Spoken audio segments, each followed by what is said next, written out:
Asian কাপের ticket নিশ্চিত করে ঘরে ফিরল নারী ফুটবল দল। ঋতুপর্ণা আফিদাদের বরণ, গভীর রাতে হাতিরঝিলে বর্ণিল সংবর্ধনা।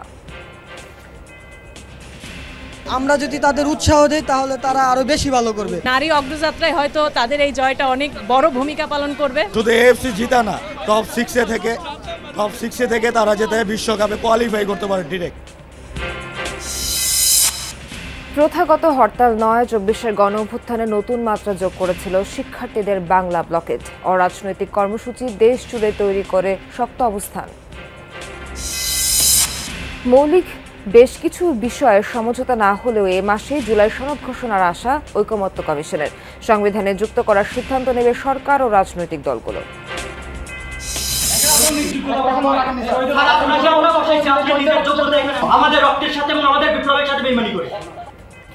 চট্টগ্রাম বিশ্ববিদ্যালয়ে উপাচার্য শিক্ষার্থীদের বাদানুবাদের নেপথ্যে এক শিক্ষকের পদোন্নতি ও মামলা। প্রশাসনিক ব্যাখ্যার পর অভিযুক্ত শিক্ষককে দুষছেন উপাচার্য। নোয়াখালীতে করোনা ভাইরাসের আশঙ্কাজনক সংক্রমণ, একজনের মৃত্যুর পর আতঙ্কে স্থানীয়রা। কিট আর যন্ত্রপাতির অভাবে হচ্ছে না রোগ শনাক্ত। আরও 11 ব্যাংকের সম্পদের গুণগত মান যাচাই করবে বাংলাদেশ ব্যাংক। সিদ্ধান্ত নেওয়া হবে আর্থিক সক্ষমতা দেখে। তথ্য লুকিয়ে প্রতিবেদন করা হয়েছে বলছেন বিশ্লেষকরা। ব্যয় সংকোচন নীতিতে সক্ষমতা কমেছে মার্কিন আবহাওয়া অফিসের। জনবল সংকটে টেক্সাসে বন্যা পূর্বাভাসে মেলেনি সঠিক তথ্য। প্রাণহানি বেড়ে দাঁড়িয়েছে 80 জনে।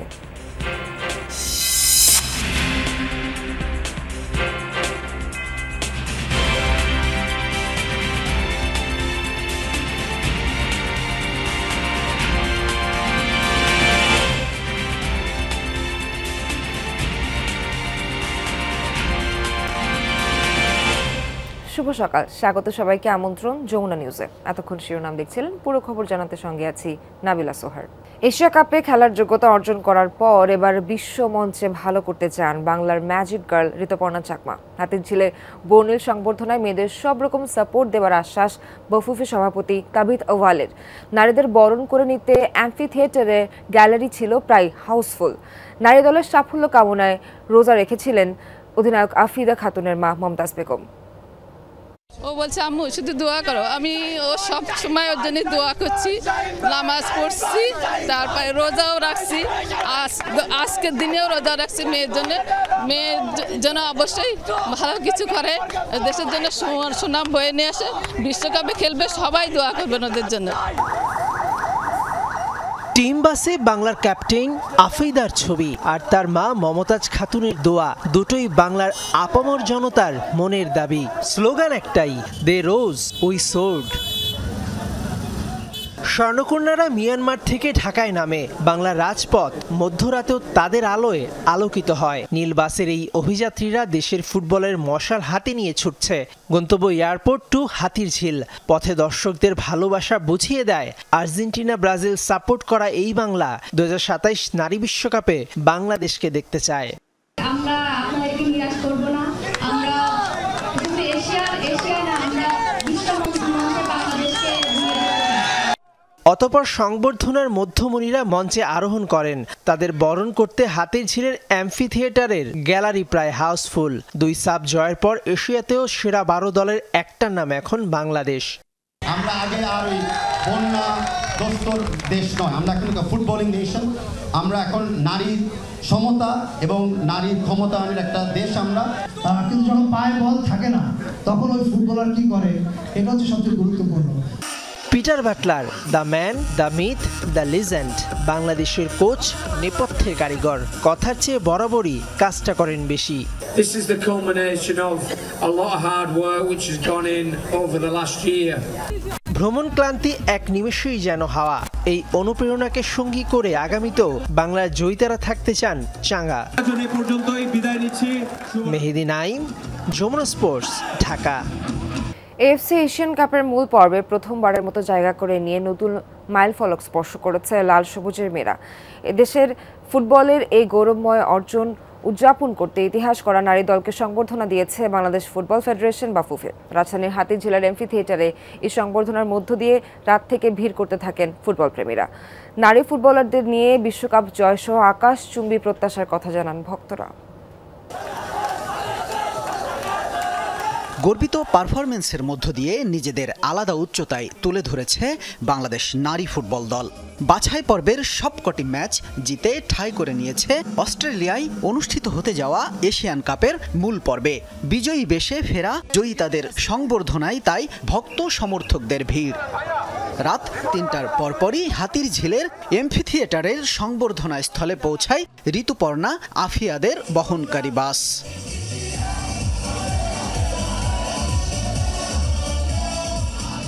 আমরা যদি তাদের উৎসাহ দেই তাহলে তারা আরও বেশি ভালো করবে, তার জন্য আমরা চলে এসেছি। এতে আমাদের কষ্ট নেই, আমরা চাই তারা ভালো খেলুক এবং জিতুক। আজকে রাত্রে 2:30 হোক আর 3টা, ওইটা যে ম্যাটার না। সারা রাত জাগ্রত থাকা অবস্থায় আমি আমাদের বাঘিনীদেরকে সাপোর্ট করতে চাই। খেলাধুলা আমাদের বাংলাদেশের মেয়েরা খুব ভালো খেলছে, ভবিষ্যতে ইনশাআল্লাহ তারা এমন ভালো খেলবে, আমরা চাই তারা বিশ্ব থেকে কাবানুক।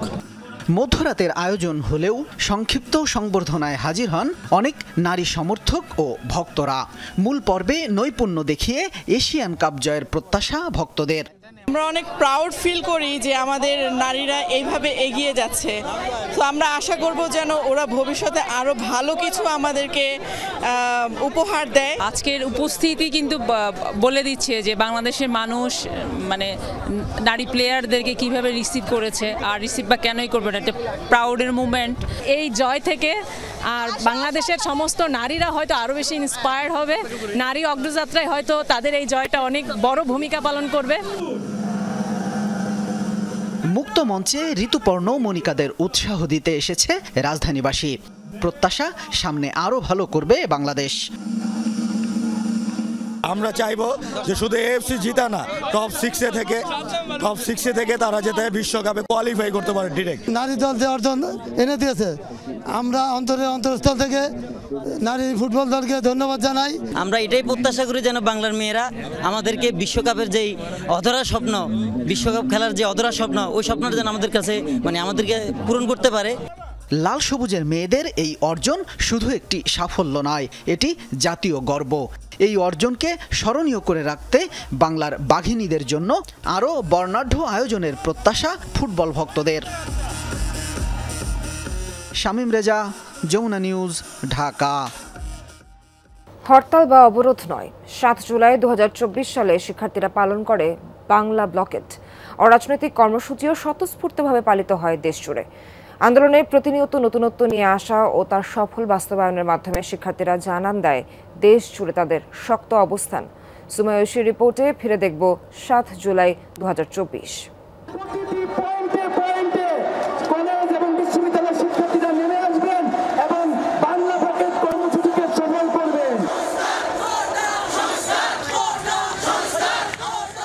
জুলাই 2024 এদিন আন্দোলনের এক নতুন শব্দের সঙ্গে পরিচিত হয় বাংলাদেশ, বাংলা ব্লকেড। সরকারি চাকরিতে কোটা প্রথার সংস্কারে 6 জুলাই ঘোষিত হয় এই নতুন কর্মসূচি। ঘড়িতে সময় বিকেল 3:30। বৈষম্য বিরোধী ছাত্র আন্দোলনের ব্যানারে ঢাকা বিশ্ববিদ্যালয়ের কেন্দ্রীয় গ্রন্থাগারের সামনে থেকে কলা ভবন ও ভিসি চত্বর ঘুরে শাহবাগের দিকে এগিয়ে যায় শিক্ষার্থীদের স্রোত। মিছিলটি এক পর্যায়ে শাহবাগ পৌঁছালে পুলিশি বাধার সম্মুখীন হয়। এ সময় ব্যারিকেড ভেঙেই এগিয়ে যায় আন্দোলনরত শিক্ষার্থীরা। শাহবাগ ছাড়িয়ে ইন্টারকন্টিনেন্টাল হয়ে বাংলা মোটর পর্যন্ত ছাড়িয়ে যায় শিক্ষার্থীদের মিছিল। শাহবাগ, কারওয়ান বাজার, সায়েন্স ল্যাব, চাংখারপুল, নীলক্ষেত, মতিঝিল সহ ঢাকার প্রায় সব সড়কই অবরুদ্ধ হয়ে পড়ে বাংলা ব্লকেডে।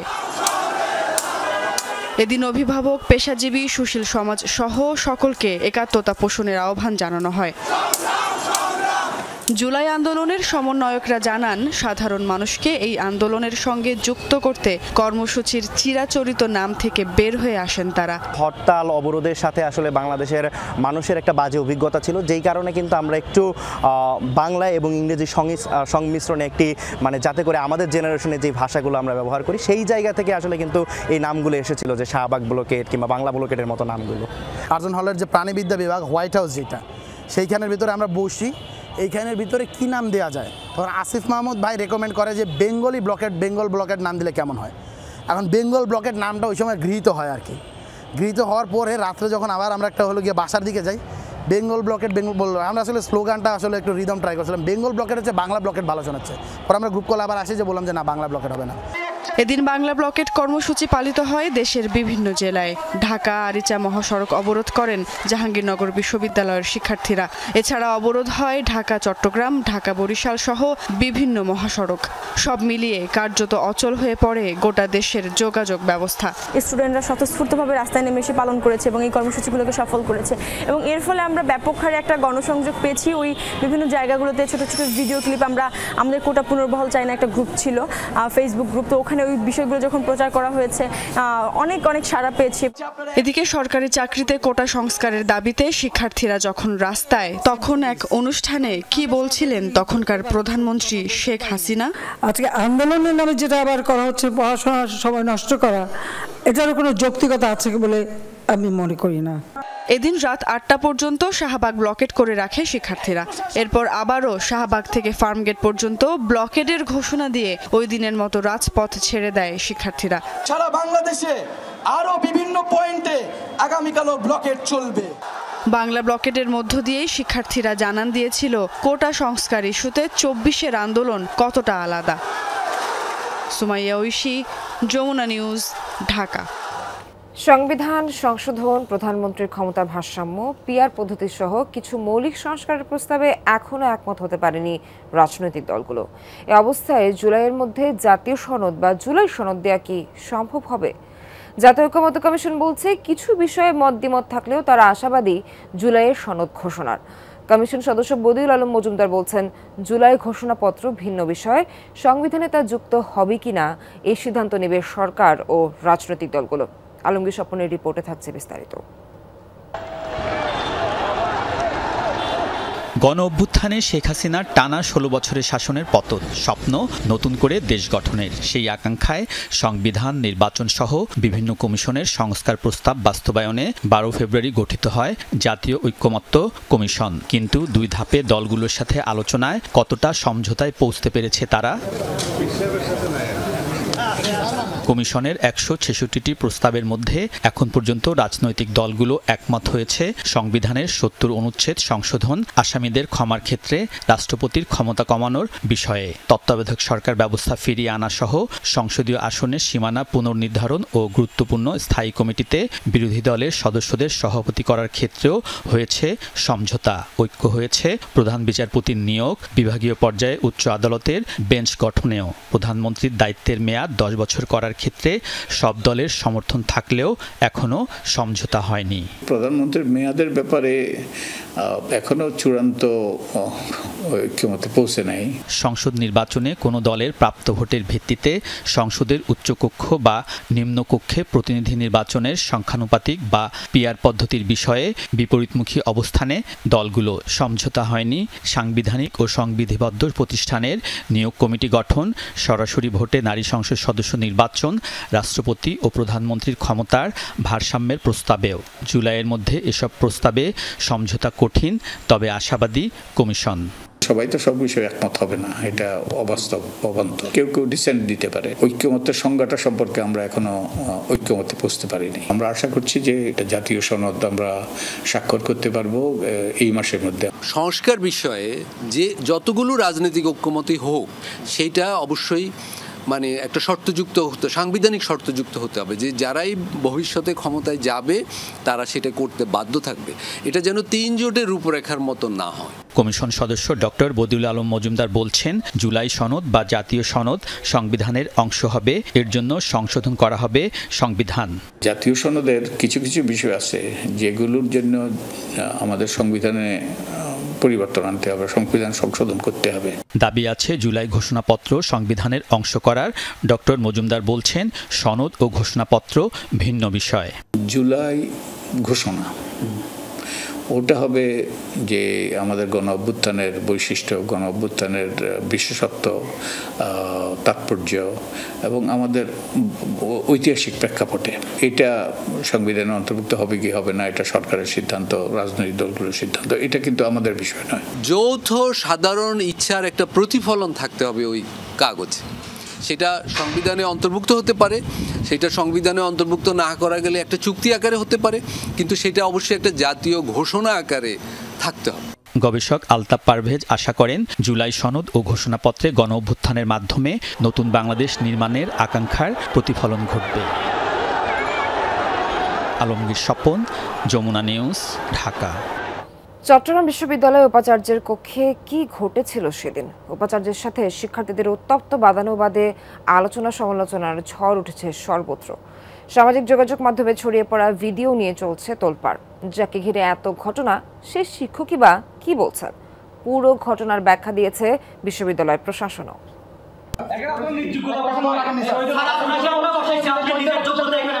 4 দিন ধরে আলোচনায় এই ঘটনা। চট্টগ্রাম বিশ্ববিদ্যালয়ের উপাচার্যের কক্ষে বাকবিতণ্ডার এক পর্যায়ে শিক্ষার্থীদের বলতে শোনা যায়, আপনি নিজ যোগ্যতায় উপাচার্য পদে বসেননি, আমরা বসিয়েছি, আমাদের কথা শুনতে বাধ্য।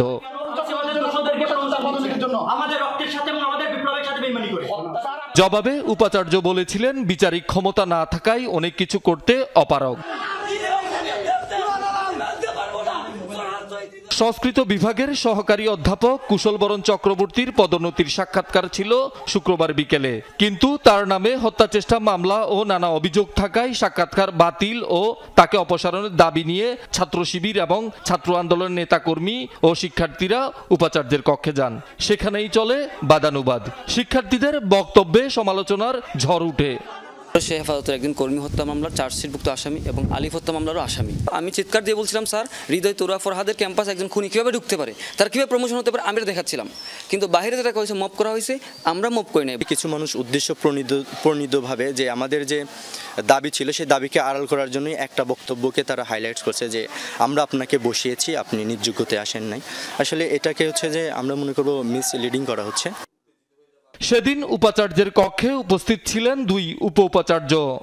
এটা অত্যন্ত অমর্যাদাকর এবং এটি বিশ্ববিদ্যালয়ের জন্য অত্যন্ত মানহানিকর, এবং একজন ছাত্র হিসেবে সেই এরকম মন্তব্য করতে পারেন না। কোন জায়গায় কোন কথা বলতে পারা হবে, কিভাবে বলতে হবে, এগুলো তারা শেখা উচিত। এটা যদি না শিখে বিশ্ববিদ্যালয়ে কোনো একটা গভর্নেন্স এবং ছাত্র শিক্ষকের যে সম্পর্ক, সেটা কিন্তু টিকে থাকবে না। ঘটনার পর চীন সফরে যাওয়ায় উপাচার্যের বক্তব্য পাওয়া যায়নি। তবে ঘটনার জন্য অভিযুক্ত শিক্ষক কুশলবরণ চক্রবর্তীর ভূমিকাকে দুষছেন এই উপ উপাচার্য। ওখানে গিয়ে উনি রাজনৈতিক ব্যক্তিত্বের মতো বক্তব্য দিয়ে ব্যাখ্যা দেওয়া শুরু করলেন। সেটা তো বিশ্ববিদ্যালয়ের এই দিনের সিলেকশন বোর্ড, ওই দিনের পরিস্থিতি কোনোটার সাথে কোনোভাবে সম্পৃক্ত নয়। সকল এক্সপার্টদের সামনে তাকে ডাকানোর কথা ছিল আরও অনেক পরে, কিন্তু সে সেখানে উত্তেজিত ছাত্রদের সামনে সে যখন গেল, সেখানে স্বাভাবিকভাবে ছাত্ররা আরও অস্থির হয়ে গেছে। তবে সংস্কৃত বিভাগের এই শিক্ষকের দাবি ভিন্ন। আমার নিচে যেহেতু এরকম মব সৃষ্টি হয়েছে, আমি উপরে উঠে তো আমি ভিসির অফিসে তিনি অভিভাবক সেই হিসাবে যাব, তো আমার জন্য নির্ধারিত, আমি জানি না আমার জন্য নির্ধারিত কোন জায়গায় ছিল। আমার মধ্যে সৎসাহস আছে দেখে তো আমি বলছি সামনাসামনি আলোচনা হোক, তাদের সেই সৎসাহস নাই। উপাচার্য শিক্ষার্থীদের বাদানুবাদের ঘটনা ক্যাম্পাসও সবার মুখে মুখে। এই জিনিসটা শিক্ষকদের সাথে করা ঠিক না, বাট ওখানে স্টুডেন্টদের দোষ দেওয়া যাচ্ছে না। যারা আন্দোলনকারী ছিল তারা একটু সচেতনতা অবলম্বন করলে এই যে বৃহৎ যে উদ্দেশ্যটা তাদের ছিল সেটি ব্যাহত হতো না। শহীদুল সুমন, যমুনা নিউজ, চট্টগ্রাম। ময়মনসিংহে দিন দিন বিলুপ্ত হয়ে যাচ্ছে সিএনজি চালিত 3 চাকার যানের রেজিস্ট্রেশন নাম্বার প্লেট। শোরুম থেকে কিনে সরাসরি রাস্তায় নামছে এসব যান, এমনকি ড্রাইভিং লাইসেন্সও করেন না চালকরা। যেন বিআরটি এর নজরেই নেই এখানে। এদিকে জেলার সড়ক মহাসড়কে ঘটছে দুর্ঘটনা, প্রাণ ঝরছে সাধারণ মানুষের। গত 2 মাসে মৃত্যু হয়েছে 40 জনের। পুলিশের তদন্ত বলছে বেশিরভাগ ঘটনার জন্য দায়ী 3 হুইলার। সিএনজি চালিত 3 চাকার বাহনে যে রেজিস্ট্রেশন নম্বর প্লেট থাকতে পারে, ময়মনসিংহ চালকদের সেই ধারণাই যেন নেই। সড়কে চলাচল করা 99% সিএনজিতেই নেই নম্বর প্লেট। বলা যায় এই শহরে রেজিস্ট্রেশন নম্বর অনেকটাই বিলুপ্তির পথে। অথচ অবৈধ এসব বাহন দাপিয়ে বেড়াচ্ছে বিভিন্ন সড়ক মহাসড়কে। ধরুন একটা গাড়ি আইতাছে, একটু ব্রেক করতো না, গাড়ি কাটিয়ে দেখতো যারা একটা লোক মারি গেছে, এই অবস্থা। তারা কোনো সিঙ্গেল বোঝে না, এই কারণে অ্যাক্সিডেন্টটা বেশি হয়। পিচ দালাইছে বেশি, বৃষ্টি হইলে রাস্তা পিছলে যা, ব্রেক ধরতে পারে না, তাই অ্যাক্সিডেন্ট হয়। জেলায় ৮,০০০-এর বেশি সিএনজি চালিত ৩ চাকার যান চলছে, যার বড় অংশেরই নেই রেজিস্ট্রেশন কিংবা চালকদের লাইসেন্স। কিভাবে চলছে এসব জানতে চাই সংশ্লিষ্ট প্রতিষ্ঠান বিআরটি এর কাছে। যারা রেজিস্ট্রেশন করতে আসে তাদেরকে আমরা রেজিস্ট্রেশন প্রদান করে থাকি, আর যারা রেজিস্ট্রেশন প্রদান করে না আনরেজিস্টার্ড বহুত গাড়ি আছে, যেগুলো আমরা পুলিশ এবং বিআরটি এবং জেলা প্রশাসকের সমন্বয় এবং বিভাগীয় ম্যাজিস্ট্রেটের মাধ্যমে আমরা মোবাইল কোর্ট পরিচালনা করে থাকি। তথ্য বলছে গেল ৬ মাসে জেলায় সড়ক দুর্ঘটনায় মারা গেছেন শতাধিক মানুষ, যার মধ্যে গত ২ মাসেই প্রাণ গেছে ৪০ জনের। এসব ঘটনায় মামলা হয়েছে। তদন্তে কি তথ্য পাচ্ছে পুলিশ? ওভার স্পিড এবং ওভারটেকিং মূলত এই দুইটা কারণে এখানে দুর্ঘটনা ঘটে। কারণ একটা মানুষের জীবন যখন চলে যায় তখন আইনি ব্যবস্থা যাই গ্রহণ করা হোক, একটা পরিবারের জন্য সে ক্ষতি কখনো পোষানো যায়। পুলিশ বলছে অবৈধ বাহন চালানোর অপরাধে নিয়মিত মামলা হচ্ছে, পাশাপাশি সচেতনতা তৈরি, আইন মেনে চলা ও চালকদের প্রশিক্ষণ দিতেও কাজ চলছে। ময়মনসিংহ, শেরপুর, জামালপুর, কিশোরগঞ্জ এমনকি ঢাকা ময়মনসিংহ মহাসড়কেও এই ৩ চাকার অবৈধ যানের দৌরাত্ম্য। সংশ্লিষ্টরা বলছেন ক্ষমতার পালাবদলে শুধু সিন্ডিকেটের চেহারা বদলায়, কিন্তু সমস্যার সমাধান হয় না। সড়কগুলো নিরাপদ রাখার জন্য দায়িত্ব, সেই কর্তৃপক্ষের দায়িত্বের উদাসীনতায় ক্ষুব্ধ এলাকাবাসী। হুসাইন শাহিদ, যমুনা নিউজ, ময়মনসিংহ। নোয়াখালীতে চোখ রাঙাতে শুরু করেছে মহামারী করোনা ভাইরাস। সম্প্রতি এই ভাইরাসে একজনের মৃত্যুর পর আতঙ্ক ছড়িয়ে পড়েছে স্থানীয়দের মাঝে। কিট সংকট আর ল্যাবের পিসিআর যন্ত্র নষ্ট থাকায় হচ্ছে না প্রয়োজনীয় পরীক্ষাও। এতে উদ্বিগ্ন হাসপাতালের রোগী ও স্বজনরা। প্রায় ৪০ লাখ লোকের আবাসস্থল নোয়াখালী জেলা, যার ৯টি উপজেলার প্রত্যেকটিতে রয়েছে একটি করে হাসপাতাল। স্বাস্থ্যসেবা পেতে হাসপাতালের বিভিন্ন ওয়ার্ডে স্থানীয়দের এমন দীর্ঘ সারি নিত্যদিনের চিত্র। সম্প্রতি জেলায় নতুন করে চোখ রাঙাতে শুরু করেছে করোনা ভাইরাস। গেল ১ মাসে শনাক্ত হয়েছে কয়েকজন রোগী। চলতি মাসের প্রথম দিনই প্রাণ গেছে একজনের। সদরে প্রয়োজনের তুলনায় কম কিট থাকলেও বাকি স্বাস্থ্যকেন্দ্রগুলোতে নেই কোনো উপকরণ। এছাড়া দীর্ঘদিন ব্যবহার না হওয়ায় অকেজো হয়ে পড়েছে 2টি করোনা পরীক্ষার পিসিআর ল্যাব।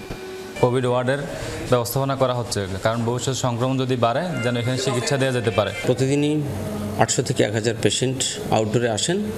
এর মধ্যে জ্বর, সর্দি, কাশি নিয়ে প্রচুর রোগী আসতেছেন। করোনা টেস্ট করানোর জন্য যে অ্যান্টিজেন সেটা আমাদের কাছে নেই, যার কারণে আমরা কোনো পরীক্ষা করতে পারছি না। করোনা ডিটেকশনে আমাদের এখানে যে পিসিআর মেশিন আছে, এটা দীর্ঘদিন ধরে কাজ না করাতে মেশিনটা অকেজ হয়ে আছে। ডিজি অফিসে জানিয়েছি, ওনারা পরবর্তী পদক্ষেপ নেওয়ার আশ্বাস দিয়েছেন আমাদেরকে। করোনা সতর্কতা নিয়ে প্রচারণা না থাকায় আবারও রোগটির প্রাদুর্ভাব দেখা দিলেও জানে না প্রান্তিক জনগোষ্ঠী। উপসর্গ নিয়ে হাসপাতালে আসা রোগী ও সাধারণ মানুষের মধ্যে তৈরি হচ্ছে শঙ্কা। আগে মারা গেছে করোনা রোগে, অঙ্কা করোনা নাই, একবার আইসে চলে গেছে, আমি দেখি না। এই করোনা ভাইরাস মানে মানুষে কয় আর সর্দি কাশি নিয়ে হাসপাতালে ভর্তি হয়েছি। এখন কি আমার করোনা নাকি সর্দি কাশি জ্বর এখন আমি করতে পারি না। আমরা আসলে জানি না কে আক্রান্ত না। আমরা সবাই অনেক ভয়ে উদ্বেগে আছি যে কখন কার সাথে মিশি আবার আমরাও আক্রান্ত হয়ে যাই। 10,000 কিটের চাহিদা দেয়া হলেও মিলেছে মাত্র 200টি। তবে নতুন করে আবেদনে মিলবে আরও উপকরণ, আশা সদর হাসপাতাল কর্তৃপক্ষের। কিটের চাহিদা দিয়েছিলাম 10,000, তো আমাদের এই মুহূর্তে কিটের সংকট আছে, সেজন্য আমরা 2টো সরবরাহ করা হয়েছে। তবে আমাদেরকে আশ্বস্ত করা হয়েছে যে কিট এগুলো শেষ হয়ে গেলে চাহিদা দিলে আবার কিট পাওয়া যাবে। সাইফ আহমেদ, যমুনা নিউজ। দেশ গড়তে জুলাই পদযাত্রার 7ম দিনের কর্মসূচির জন্য রাজশাহী থেকে নাটোরের উদ্দেশ্যে রওনা দেবে জাতীয় নাগরিক পার্টি এনসিপির গাড়িবহর। এ বিষয়ে আরও জানাতে যুক্ত হচ্ছেন সহকর্মী তারেক মাহমুদ। তারেক, গাড়িবহর কখন ঠিক নাটোরের উদ্দেশ্যে রওনা হবে আর আজকের কর্মসূচিতে কি কি থাকছে এই বিষয়ে দলটির নেতারা কি বলেছেন?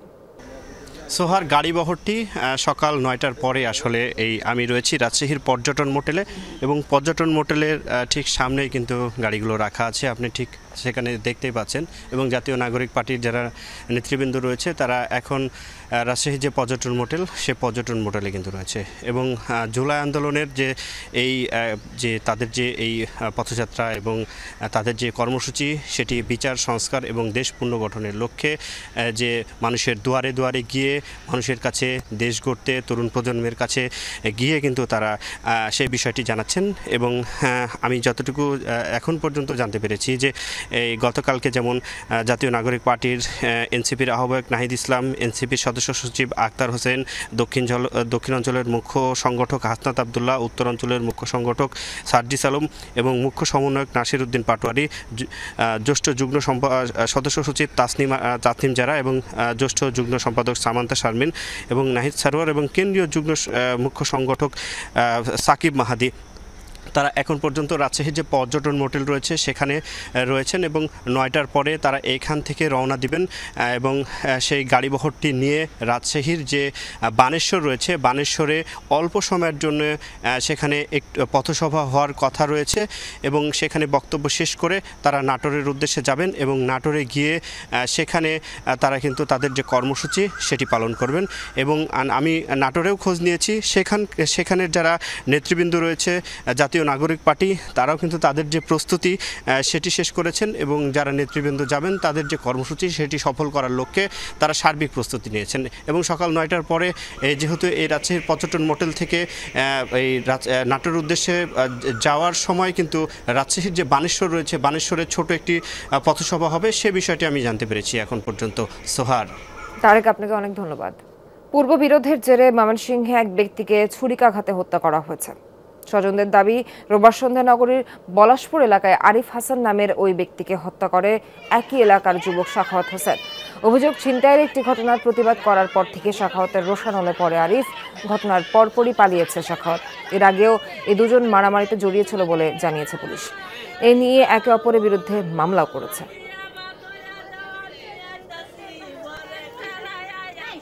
একটি আন্তঃজেলা ডাকাত দলের মূল হোতা নড়াইলের তুষার শেখকে স্ত্রী সহ গ্রেফতার করেছে পুলিশ। রোববার রাতে এক সংবাদ সম্মেলনে পুলিশ জানায়, গোপন সংবাদের ভিত্তিতে রাজধানী বিমানবন্দর এলাকা থেকে তুষারকে গ্রেফতার করা হয়। পরে তার দেয়া তথ্যের ভিত্তিতে তার দ্বিতীয় স্ত্রী রোকেয়া বেগমকে নড়াইলের নোয়াগ্রাম থেকে গ্রেফতার করে পুলিশ। এ সময় জব্দ করা হয় স্বর্ণালঙ্কার ও নগদ অর্থ। পুলিশ জানায়, তুষারের নামে লোহাগড়া থানায় চুরি, ডাকাতি সহ 7টি মামলা রয়েছে। অপরাধকাণ্ডে সংশ্লিষ্টতা ছিল তার দ্বিতীয় স্ত্রীরও।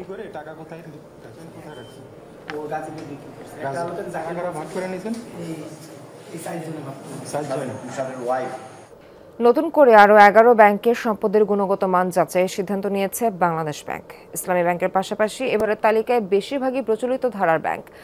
বাংলাদেশ ব্যাংক জানিয়েছে, সম্পদের গুণগত মান যাচাই মানে একীভূতকরণ এবং অবসান নয়। ব্যাংকের আর্থিক অবস্থা এবং সক্ষমতা দেখে সিদ্ধান্ত নেবে কেন্দ্রীয় ব্যাংক। যদিও বিশ্লেষকরা বলছেন, তথ্য লুকিয়ে প্রতিবেদন করা হয়েছে, তাই প্রকৃত অবস্থা জানতে সব ব্যাংকের সম্পদের মান যাচাই করা উচিত।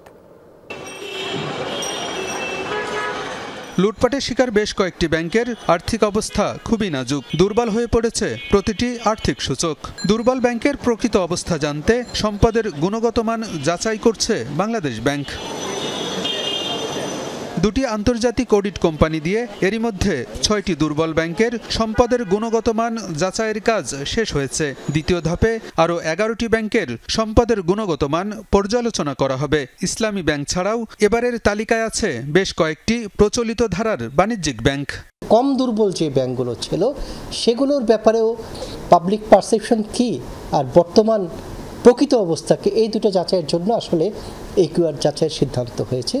ওই ব্যাংকগুলোর অ্যাসেট কোয়ালিটি রিভিউ করা হবে, কোন ব্যাংকের অ্যাসেটের অবস্থা কত বেশি খারাপ, কোন ব্যাংকের তুলনামূলকভাবে কম খারাপ, সেই অবস্থা যাচাই করেই ব্যাংকগুলোর ব্যাংক টু ব্যাংক একটা রিমেডি কি করা যায় সেভাবে গভর্নর সিদ্ধান্ত প্রদান করবে। আন্তর্জাতিক অডিট কোম্পানির মাধ্যমে ব্যাংকের খেলাপি ঋণ, মূলধন ঘাটতি এবং ঋণের বিপরীতে বন্ধকি সম্পদ সহ বিভিন্ন সূচকের পর্যালোচনা করা হবে। এরপর আর্থিক অবস্থা অনুযায়ী সংশ্লিষ্ট ব্যাংকের বিষয়ে সিদ্ধান্ত নেবে বাংলাদেশ ব্যাংক। মার্জার হবে এ কথাই বলা যাচ্ছে না, যদি অ্যাসেট কোয়ালিটি রিভিউ করে ফলাফল এরূপ আসে যে মার্জার ছাড়া কোনো গত্যন্তর নাই, সেক্ষেত্রে হয়তো বাংলাদেশ ব্যাংক মার্জারের পথেই হাঁটবে এবং সেক্ষেত্রে কনভেনশনাল ব্যাংকের সাথে কনভেনশনাল ব্যাংকেরই মার্জার করা হবে। বিশ্লেষকরা বলছেন, লুটপাট ছাড়াও খেলাপি ঋণ কম দেখাতে অতীতে আর্থিক প্রতিবেদন তৈরিতেও তথ্য গোপন করেছে বেশিরভাগ ব্যাংক। তাই এ খাতের প্রকৃত অবস্থা জানতে প্রতিটি ব্যাংকের সম্পদের গুণগত মান পর্যালোচনা করা দরকার বলেও মনে করেন তারা। প্রত্যেকটা ব্যাংকের এই অ্যাসেট রিভিউ করা উচিত, অ্যাসেট কোয়ালিটি রিভিউ না করলে হবে না। তাহলে বুঝতে পারতাম যে আমরা কোথার থেকে স্টার্ট করছি। গত 16-17 বছরে কোথায় ব্যাংকিং খাত, প্রত্যেকটা ব্যাংক কোথায় নিয়ে গেছে।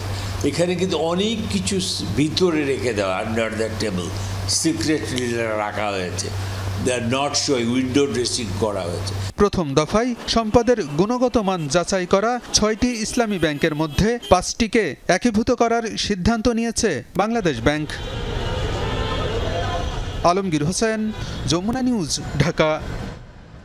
রাজবাড়ীতে বিপাকে ওজো পাডিকর শতাধিক গ্রাহক। মিটার রিডার মুক্তার বিশ্বাসের বিরুদ্ধে ব্যাংকের সিল স্বাক্ষর জাল করে অর্ধ কোটি টাকা আত্মসাতের অভিযোগ তুলেছেন তারা। প্রশাসনে লিখিত অভিযোগও দিয়েছেন ভুক্তভোগীরা। ঘটনা জানাজানির পর থেকে লাপাত্তা অভিযুক্ত, তাকে এরই মধ্যে অব্যাহতি দিয়েছে কর্তৃপক্ষ। সবার হাতে বিদ্যুতের বিলের কপি। গ্রাহকরা জড়ো হয়েছেন রাজবাড়ী জেলা প্রশাসক কার্যালয়ের সামনে, বিচার চাইছেন প্রতারণার। সদর উপজেলার আলিপুর ও শহীদ ওহাবপুর ইউনিয়নে ওজো পাডিকর গ্রাহক শতাধিক। সম্প্রতি 2023-এর জানুয়ারি থেকে চলতি বছরের মে মাস পর্যন্ত বকেয়া বিল পরিশোধের নোটিশ পেয়েছেন তারা। এতে হতবাক গ্রাহকরা। তাদের দাবি, প্রতি মাসেই সময় মতোই বিল পরিশোধ করেছেন তারা। 23-24 সালে আমার বিল আমি একটাও বাকি রাখিনি, আমি কোনো সময় বিল বাকি রাখি না। আমি প্রতি মাসের বিল প্রতি মাসে দিচ্ছি। আমি কিন্তু বিদ্যুৎ বিল সম্পূর্ণ পরিশোধ করে দিয়েছি। এখন 1,33,000 টাকা কিভাবে দিব? আমাদের বিলের উপরে অফিসের সই স্বাক্ষর সবকিছু দিয়ে আমাদের দেখাইছে যে তোমাদের বিল পরিশোধ হয়েছে। এখন আপনার 25 সালে এসে দেখাচ্ছে যে আপনার 23 সালের বিল কিছু বাকি, 24 সালের বিল বাকি। গ্রাহকদের দাবি, গেল 3 বছর ধরে মিটার রিডার মুক্তার বিশ্বাসের কাছে অনেকেই বিলের টাকা জমা দিয়েছেন। পরে বিভিন্ন ব্যাংক ও মোবাইল ব্যাংকিং প্রতিষ্ঠানের সিল ও স্বাক্ষর দেয়া বিল পরিশোধের কপিও ফেরত দিয়েছেন তিনি। অনেকে আবার ব্যাংকেও টাকা জমা দিয়েছেন। তবুও এত বছরের বিল বকেয়া থাকলো কিভাবে, সেই প্রশ্ন তুলেছেন ভুক্তভোগীরা। জেলা প্রশাসনে লিখিত অভিযোগ দিয়েছেন তারা। 23 নভেম্বর থেকে আমি মুক্তারের কাছে বিল দিয়ে গেছি একটানা 16 মাস। এতে আমার 1,20,000-30,000 টাকা বিল দিছি ওর কাছে। 2 মাস বিল না দিলে তার পরের মাসে কাটা দেয় বিল, কিন্তু এটা কাটে না কিসের জন্য? কারণ কি? সে বলছে কাটে নাই, যে কোনো কারণ ছিল। খালি মুক্তার একা এটা করে নাই, কারণ নালিভারের সিল সফট দিয়ে ও আমাদেরকে কিভাবে কাগজ দিল। ঘটনা জানাজানির পর থেকে লাপাত্তা অভিযুক্ত ব্যক্তি। ওজো পাডিকর নির্বাহী প্রকৌশলী জানালেন, এরই মধ্যে মুক্তার বিশ্বাসকে অব্যাহতি দেওয়া হয়েছে, নেওয়া হয়েছে আইনগত ব্যবস্থাও। কয়েকজন গ্রাহকের অভিযোগের প্রেক্ষিতে আমরা বিষয়টা আসলে তদন্ত করেছি। গ্রাহকের কিছুটা সত্যতা পাওয়া গেছে। সেক্ষেত্রে আমরা যে মিটার রিডার এর সাথে জড়িত বলে মনে করছি, তাকে অব্যাহতি প্রদান করা হয়েছে এবং তার নামে থানায় অভিযোগ দায়ের করা হয়েছে। ওজো পাডিকর এক্সিএন, আমি জরুরি তার সাথে যোগাযোগ করব এবং তাদের যে ঊর্ধ্বতন কর্তৃপক্ষ তাদের সাথে যোগাযোগ করব। আশা করি আমি সকলের সহযোগিতায় হয়তো তাদের এই সান্ডা রেমেডি বা তাদের যে সমস্যা সেটা সমাধান করতে পারব। জেলা সদরের চর নারায়ণপুর গ্রামের বাসিন্দা মুক্তার। অস্থায়ীভাবে মিটার রিডারম্যান হিসেবে নিয়োগপ্রাপ্ত ছিলেন তিনি। ওবায়দুর রহমান, যমুনা নিউজ। দরিদ্রপীড়িত কুড়িগ্রামে প্রথমবারের মতো চালু হয়েছে 10 টাকার হাসপাতাল। জেলার হতদরিদ্রদের স্বাস্থ্যসেবা নিশ্চিতে এমন উদ্যোগ নিয়েছে বেসরকারি স্বেচ্ছাসেবী একটি সংগঠন। রোগীরা যে কোনো পরীক্ষা নিরীক্ষা করাতে পারছেন কম খরচে। সুযোগ পেলে সেবার পরিধি বাড়ানোর পরিকল্পনা রয়েছে হাসপাতালের সংশ্লিষ্টদের। মাত্র 10 টাকার বিনিময়ে মিলছে চিকিৎসা সেবা, তবে থাকতে হবে হাসপাতালের কার্ড। গেল বছরের ডিসেম্বরে কুড়িগ্রামের নাগেশ্বরী উপজেলায় চালু হয় হাসপাতালটি। প্রত্যন্ত চরাঞ্চল সহ উপজেলার 6 ইউনিয়নের 6,000 নিম্ন আয়ের পরিবার 10 টাকার কার্ড নিয়েছে এখান থেকে। এই কার্ড দেখালেই পরিবারের যে কোনো সদস্য সেবা নিতে পারছেন বিনামূল্যে। কার্ড না থাকলেও 100 টাকার বিনিময়ে চিকিৎসকের পরামর্শ নেওয়ার সুযোগ রয়েছে। বাইরে গেলে 2000 পর্যন্ত টাকা নাগিল হয়, এখানে কমতে চলছে। পরীক্ষা নিরীক্ষা করতে অন্য জায়গায় 5-6 টাকা লাগিলে, আমার এখানে 1800 টাকায় হয়ে গেছে। রোগীরা ইসিজি, আল্ট্রাসোনোগ্রাম, রক্ত পরীক্ষা সহ বিভিন্ন টেস্ট করাতে পারছেন স্বল্প মূল্যে। দরিদ্র শিক্ষার্থীদের পরীক্ষা নিরীক্ষা করানো হচ্ছে বিনামূল্যে। সকাল 10টা থেকে বিকেল 5টা পর্যন্ত 2 জন চিকিৎসক থাকেন হাসপাতালে। এছাড়া উপজেলার 13 জন বেকার তরুণ তরুণীর কর্মসংস্থান হয়েছে এখানে। আমি বাইরে দেখাতে যেতাম, সর্বসকলে আমার এই 4 বারে নিম্নপক্ষ হলো 8 থেকে 10,000 টাকা চলে যেত, আর আমি এখানে 1,000-1,200 টাকাতে আমার এই সার্ভে আর কি কমপ্লিট হয়েছে। এখানে প্রত্যেক কর্মচারীর জন্য নির্দিষ্ট বেতনের ইয়ে আসছে। সর্বনিম্ন হলো 5,000 এবং সর্বোচ্চ হলো 21,000 পর্যন্ত।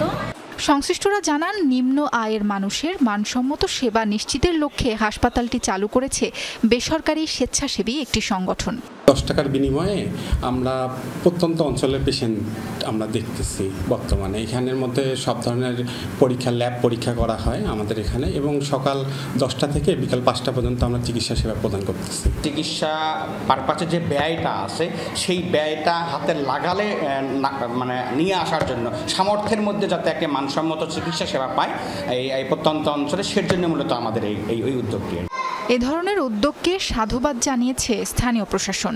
এটি নাগেশ্বরীবাসীর জন্য একটি আশীর্বাদ বলতে পারেন, কারণ এখানে হতদরিদ্র মানুষদের জন্য নির্দিষ্ট সুবিধাভোগীকে কার্ড প্রদান করা হয়েছে এবং 10 টাকার বিনিময়ে তাদের সকল ধরনের চিকিৎসা সেখানে দেওয়া হচ্ছে। হাসপাতালটিতে প্রতিদিন চিকিৎসা নিচ্ছেন 30 থেকে 40 জন রোগী, যার বেশিরভাগই শিশু, গর্ভবতী নারী ও বয়স্ক। সাবরিনা লিজা, যমুনা নিউজ। যুক্তরাষ্ট্রের টেক্সাসে ভয়াবহ বন্যায় প্রাণহানি বেড়ে চলেছে।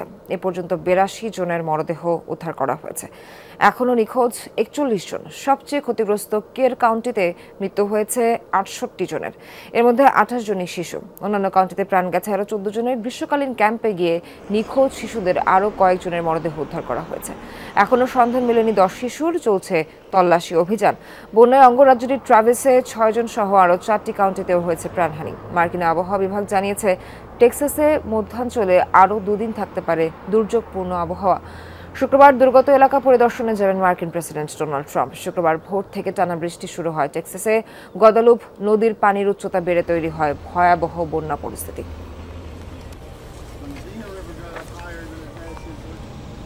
যুক্তরাষ্ট্রের টেক্সাসে বন্যায় মারাত্মক বিপর্যয়ের পর প্রশ্ন উঠছে দেশটির আবহাওয়া বিভাগের সক্ষমতা নিয়ে।